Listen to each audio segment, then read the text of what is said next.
William, hopefully your favorite videographer from Two Hats Publishing. I welcome you to another Two Hats special of community events. Let's look in and see what's really happening. Business District. Sergeant Songer was promoted several months ago. He's moved on to Central Patrol, so he's still nearby. He's close, and he's been a wonderful resource for me. So I've kind of taken over the reins for him in the meantime, and been doing Crime Watch meetings, setting up other things. We're doing the National Night Out. We're trying to get organized right now. So this will be my first time doing this on somewhat short notice, so if anybody wants to visit with me and has any suggestions or thoughts or ideas about getting this together, we're going to do it Tuesday as they do in Texas, and 6 o'clock, 8-ish, 10-ish, whatever we end up deciding on. Downtown's going to have theirs at Pegasus Plaza, 1500 Main Street. My farmers market people are going to coordinate with the Cedars in Deep Ellum. They're going to have theirs at Heritage Village. So everyone's welcome to come by to either one of those locations and just get out and visit and see what's going on with our neighbors and coworkers and colleagues. Real quickly, I want to kind of tell you what we've got going on downtown. We have multiple bait vehicles that are out there. We have items in these vehicles that people take. They're tracked by GPS, and we're able to get folks for theft from vehicles. If they take the whole car, we can get them for unauthorized use of motor vehicles. So we have that type of proactive activity set up. We also have covert officers that are out there in plain clothes looking at panhandlers, K2, other things. We have a dedicated West End detail that is there every night from 8-ish till midnight. So we have all kinds of proactive activity.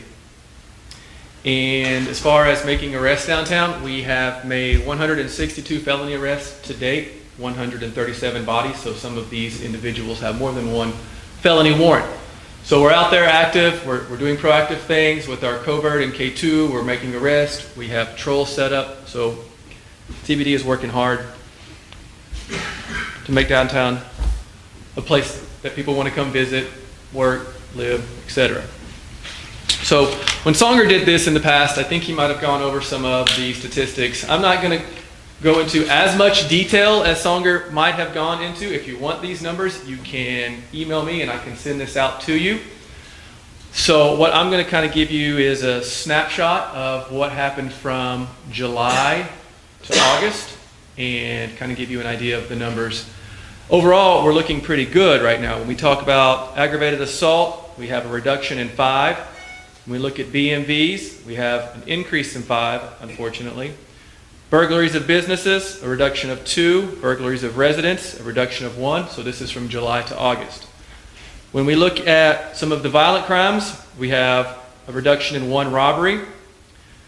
From businesses, we have a reduction in 1 robbery from 7 to 6 in individuals being robbed. And stolen vehicles, we have a reduction in 1 as well. When we look at the overall violent crime occurring CBD, we have a reduction of 40%. We went from 20 to 12, so minus 8. And we have a reduction in 1 of the non-violent crimes, again, so the burglaries and thefts, UUMVs. So overall, what we're seeing when we add up all of the violent and non-violent crimes downtown core, we've seen an actual 9% decrease from July to August. So we're pleased with that. And as I mentioned, we have our proactive officers out there, and we're looking for the K2, and we're looking for the dealers, and we're looking for the panhandling, and we're visible in these areas where we're having high concentrations of burglaries from motor vehicles and thefts from person. So we're out there working hard for you all. So those are the crime numbers that I wanted to go over. Anybody have any questions about that? And if you're interested in looking at all of this crime data, you can send me an email and I can send you the crime information. With that being said, the data for this month is a little off. So the crime analyst has some incorrect numbers. So if you get the complete crime data set, it's going to be incorrect. I was able to salvage the July to August so I could provide us with some information, but I'm happy to provide that too. Yes, sir. Are you talking the NIGRS report, the new NIGRS report? Yes, sir. Did you happen to look at it? Yes, sir. And so you saw that there's like a 1,800% increase for something. So that, yes, those are all numbers that were incorrect. I don't know if the software had a glitch or why this happened, but the core statistics for CBD were off. If you got the core statistics for Farmers Market or West End, or arts district, anything like that. I think those are up to date and good, but for whatever reason, the software program miscalculated the numbers for all of CBD core. So for Deep Ellum, I can reach out to you to get the more up-to-date. So for Deep Ellum, you'll want to contact our Deep Ellum MPO, and I can get you in touch with her. And she's actually right here. And yes, sir. One additional question in reference to the breaking of motor vehicles. Yes. You guys, I know the summertime it kind of increased. Are you guys doing anything to kind of rectify some of the break-ins that we've been having? Right. So what we do have downtown, as I mentioned at the beginning, we do have the bait vehicles, where we put, basically they're unlocked cars, they're put around town, they'll put a laptop in it, or they'll put tennis shoes in it. They'll put a package of cigarettes in there, and all of this has GPS tracking on it. So we're able to get these folks that are the habitual criminals that are out there. We get them, we can see that they have a history of BMVs, and we can then enhance this charge on them. So hopefully when we get the one guy that's doing 10 break-ins, then we can see a reduction in those BMVs in parking lots and apartment garages, et cetera. So yes, we're out there with those cars, and we're out there with covert officers who are also looking in the apartment garages and apartment complexes as well. Sure. Anything else for me? Okay, I'll turn it over here to Officer Stinson, and she can give you some information on Cedars and Central. So I have the stats for, let's do the Cedars first. So for month to month from 2018 versus 2017, offenses that occurred in August. So per DPD, violent crime includes ag assault, robbery, murder, and rape. And then nonviolent crime includes burglary, BEMV, which is the burglary of a motor vehicle, a UUMV, which is a stolen vehicle, or another theft, which is pickpocket, stuff like that.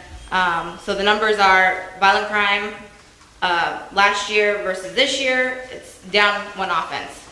Nonviolent, it's down 7 offenses. Burglaries, no change. Violent crime, it's up 7 offenses. And then for Deep Ellum, month to month, 2018 versus 2017, offenses incurring in August. Again, violent crime is down 2 offenses. Nonviolent is up 3 offenses. Burglary is down 3 offenses. Robbery is up 3 offenses, and then vehicle crime is up 5 offenses. And then I forgot to mention the burglary on the other one that was down 8 offenses. And speaking of burglary, Lieutenant Sherman is here. He started up a task force in Deep Ellum regarding the BMVs, so I'm sure that's the reason why he's here, and if he wants to talk about that, please do, Lieutenant Sherman. Oh, already? Yeah, already. I was gonna wait till you finish. That was it. Yeah. They know to contact me personally if they want more numbers.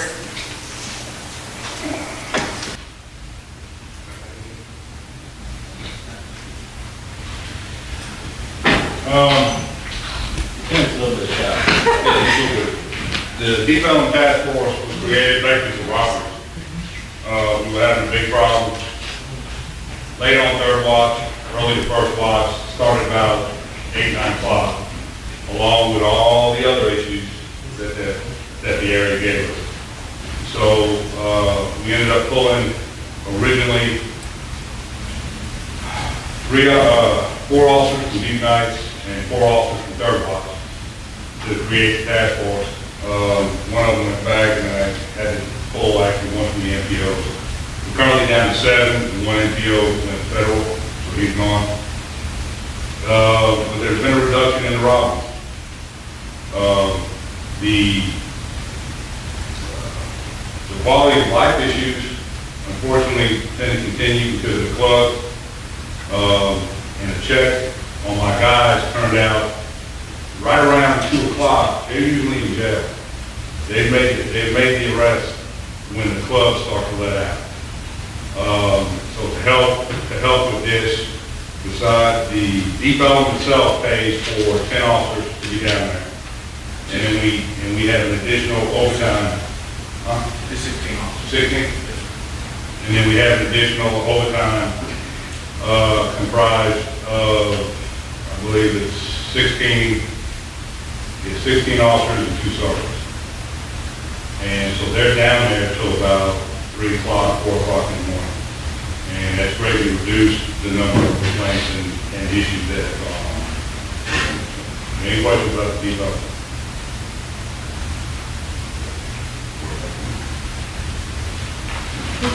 I don't know when Councilman Dorado is going to show up, but do you guys have any questions for us particularly that you want to say in front of everyone? Yes, Ryan. Is there any feedback on the new 311 program? Like new perks to it, or have you guys even been shown the new program? I don't know anything about the new program. But I'm aware that there is a new software system that's, I think, going live in October, and they've been having training for the 311 operators to get caught up on the new system this past month. So I think early October, they're going to kick in a new system. I don't know what that all entails, but yes, there is a new 311 system that's being updated. Dallas does have the 311 app, for those of you that may or may not know about it, where you can report traffic lights out, or panhandlers, or sleepers, things like that. State Patrol has their app as well, which is, their goal is to have response times by 7 minutes, so they can help with sleepers, picking up trash. They have a wake-up team, they have a clean team, they can get folks out there pretty prompt and kind of get folks moving along in the morning. DART has their own app, CSA. I think CSA now is with DART and with State Patrol, so they kind of work together on those apps. And then Dallas PD has its own app as well, I Watch Dallas, where you can actually report crimes from your phone without having to call 911. You can use your phone and use the app to report something like that. So circling back to the 311 system, yes, there is something that's in the works. It's being updated right now, and it's supposed to go live here early October. Thank you. Do you guys have any questions for command staff?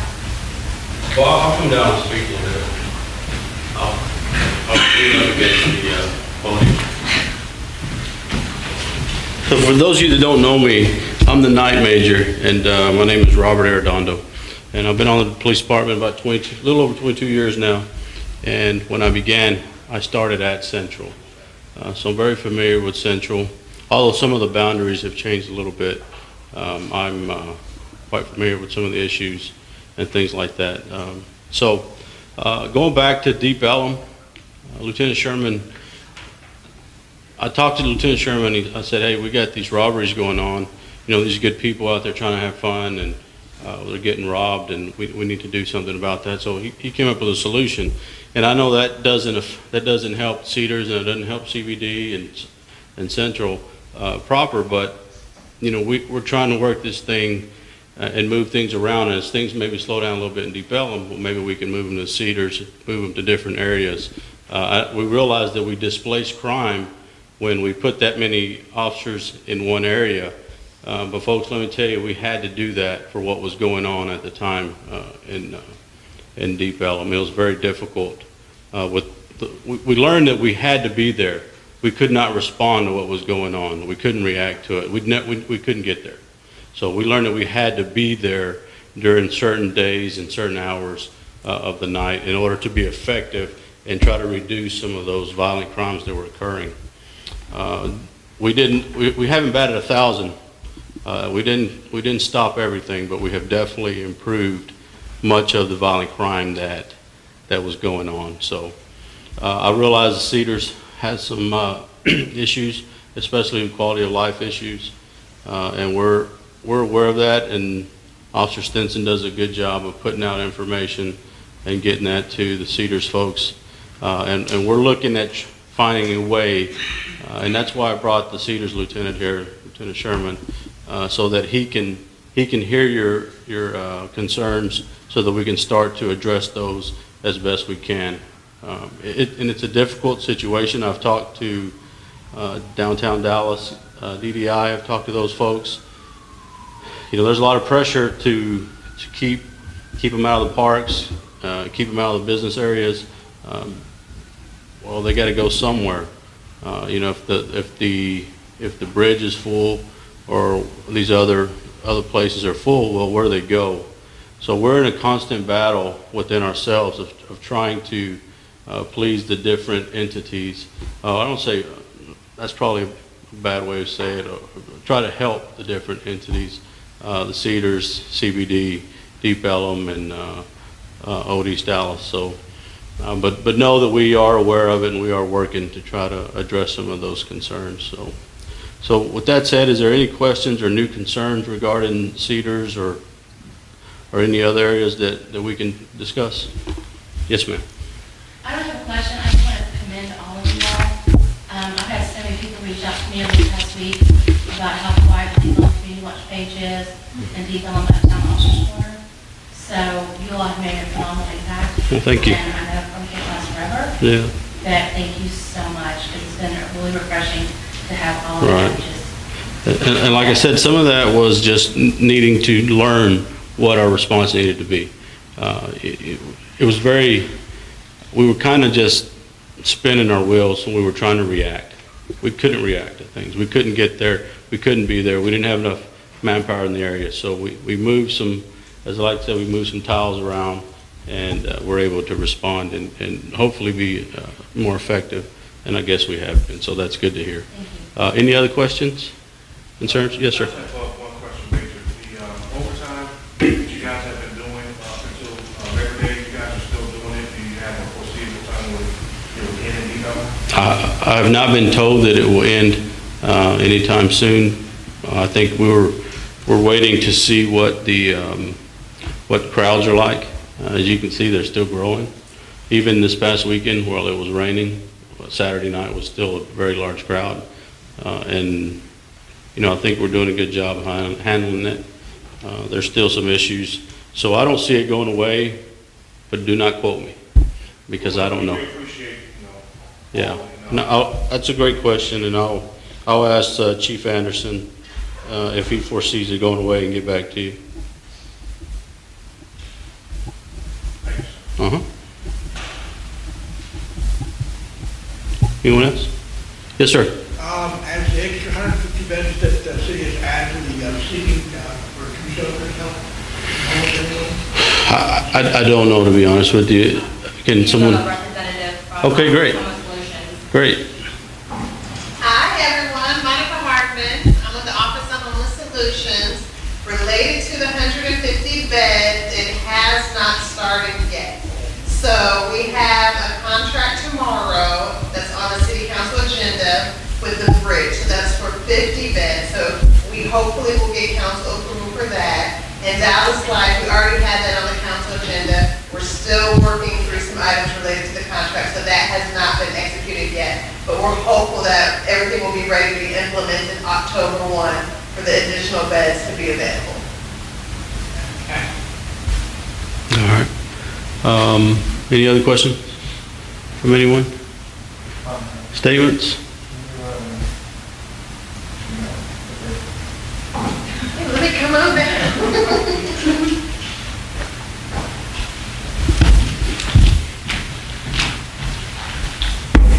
All right, I'm happy to answer any questions that you guys have. I think you wanted your email address. No, I just wanted to find out, when specifically can we expect to start the good year conversations we're having about the bridge and other entities?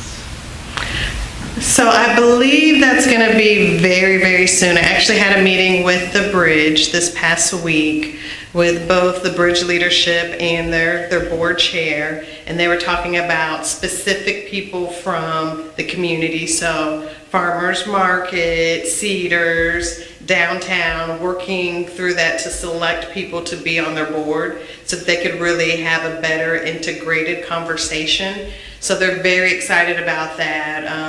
And then we're also, the agenda item tomorrow, we'll kind of be talking about some specific pieces related to the good neighbor and really starting those conversations back up to have them on a more consistent schedule.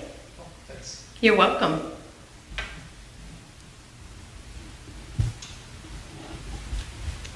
Yes, sir. Thank you. Okay. So one of the other things that we did downtown was we had over the summer, we had like a task force of officers that came in from other divisions to help us. And some of the complaints that we had were that we were not present. You didn't see us. There was no officer presence in the main thoroughfares as like Main Street, Elm, and Commerce. So we try to put more officers out there. Hopefully, we reduce some of the call load, and we had a little more officer presence. We try to use our bicycles to get in those areas that we can't get into because, as you know, those are busy areas. And so if an officer gets a call, we're kind of taught not to go through that busy area because it takes a while to get through that traffic. So, and you know, the call load's pretty heavy, so officers are going from call to call. And that was some of the things we were seeing is that officers were not, the citizens were correct, officers were not in those areas. So we're trying to use bicycles, and we added a few more officers. We unfortunately, we've had to send the officers back to the stations because the state fair is taking officers from each station, so we had to put those officers back.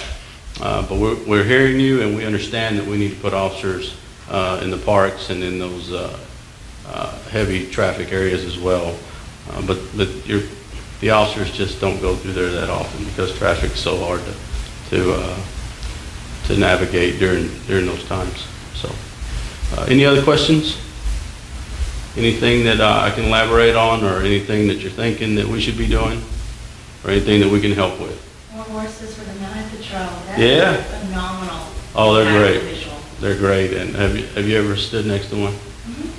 Unbelievable, unbelievable. Yeah, they've also a great open detail. Yes, and they're willing to come help us every weekend if they're not tasked out somewhere else. Last weekend, they had to see a vet, and they received some shots, and they couldn't work for like 3 days, so they were at home over the weekend.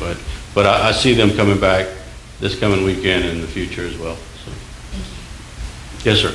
I'm sorry, I'm taking up so many questions, but Halloween's coming up soon. Right. Central business district can be, busy, singers, Right. Right. You guys are formulating any kind of plans to spread out some manpower on Halloween, maybe weekend before? Yeah, we've got a meeting tomorrow, a divisional meeting, so we'll start working on those plans as well, and we'll get with you to let you know what we'll be doing in Deep Ellum. As long as we can keep that additional manpower there, I think we'll be good in what we're doing there. Guys, just to add what Major Armadondo said, if you didn't know this, Friday kicks off the 2018 State Fair in Texas, and we're going to have some special events in the downtown area here fairly quickly. For example, the first Saturday of the fair, which is this Saturday, you've got the annual Grandland versus Prairie View game. And then historically afterward, they all come downtown for post-game celebrations, festivities. We haven't seen a lot on social media in regards to big parties or anything. The biggest one usually for the alumni groups has always been Gillies over at 1135 South Lamar. But I've been checking the website here pretty consistently, and then talking to the all-duty supervisor they coordinate the job with. But as this conversation, it doesn't appear to be full of the venue. They talk to some of my officers. They keep telling about some big party in Arlington this year, and another party that they did in 2017 in Addison. So we'll have some additional officers in and around downtown this weekend. And then please, let's not forget, the following Friday is the old Texas Holy Rally. Again, on that Friday, we'll definitely be our presence downtown. I will be the first to admit, it's not the Texas Holy Rallies of the early 90s, mid-90s, where it got really, really crazy. But it's more family-oriented in the West End. A good event for you all to come down and enjoy, depending on the school you're rooting for.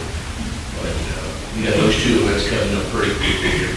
Again, one this Saturday, and then once we get past this weekend, the following Friday, you've got the regular showing up coming up. So pretty quick within the first week and a half of the fair. Just FYI. You won't have any questions regarding the fair? Anybody going to the fair? Me too. So I'll finish up with saying, thank you for supporting us. A lot of the reasons that we were able to secure a raise for the new recruits and the younger officers is because of what you guys said to the council members. And it was like that across the city. As a command staff member, I had to attend many town hall meetings, and it was really refreshing to hear the different communities support the police department and our efforts. And I think we got a good partnership here in Dallas, and I think we're going to continue to grow, and we're going to continue to do well. We've come into some hard times, and we've kind of had that perfect storm where the pension thing and the political climate and everything else going on that kind of just hit us all at once.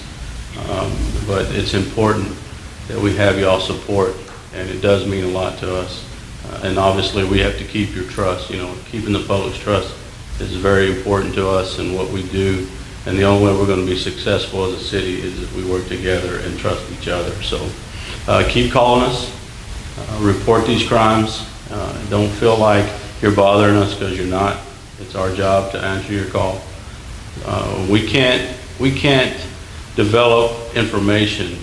And I was a homicide detective, robbery detective, missing persons detective, a youth detective, and sometimes the only way I ever solved anything was because someone called me and said, hey, I saw this. And if you just leapfrog to something else. And so even though you think it's not important, it could be that one thing that the detective needs to leapfrog to the next. And before you know it, we've got a crime solved and somebody arrested for it. So keep calling us. Let us know what we can do for you. And utilize these MPOs. I mean, we got a great set of MPOs here at Central, and they work real hard. And so make sure that you stay in contact with them. And if they're not staying in contact with you, then obviously let us know. Let Chief Shedd or myself know, or Major Shedd and myself know what's going on, and we'll address those issues. Any last questions? No? Okay, would anybody like to present anything? Anybody like to talk about anything? Man, it's kind of different without the council member. He has to deal with a lot of different things, not just crime. So it's refreshing to know you guys feel comfortable with us and know what we're trying real hard. So okay, I'll sit down and. If nobody has anything else, questions or concerns or anything you'd like to address, or we're here and available. If there's something that you'd like to ask that you would like to do when the meeting's over, I can stick around and look at it. Or if you'd like my contact info, I can send out an email, business card with an email on it. So otherwise, we thank you all for coming out. Yes, sir. I have a question for me. Your apps for your, I'm sorry? the new apps, the 311 apps. Right. Are they voice or text? It's all, I don't think you do voice, it's all text, right? Right. So, but I think they're designed where you don't have to actually speak, so you can, if you're in a tight situation where you don't want to be on the phone, you can just hold your phone to your side and use it as a text device. Okay, anything else? All right, thank you all for coming out, and thank you. We'll see you next month. Don't forget, National Night Out is next Tuesday. The one for CBD or Farmers Market, Cedars, and Development is going to be at the Dallas Heritage Village. This is William, hopefully your favorite videographer from Two Hats Publishing. I hope you enjoyed this video. If you like it, please leave comments below, or like, follow, or subscribe to us and get notices of all our videos. We love it, even when you call.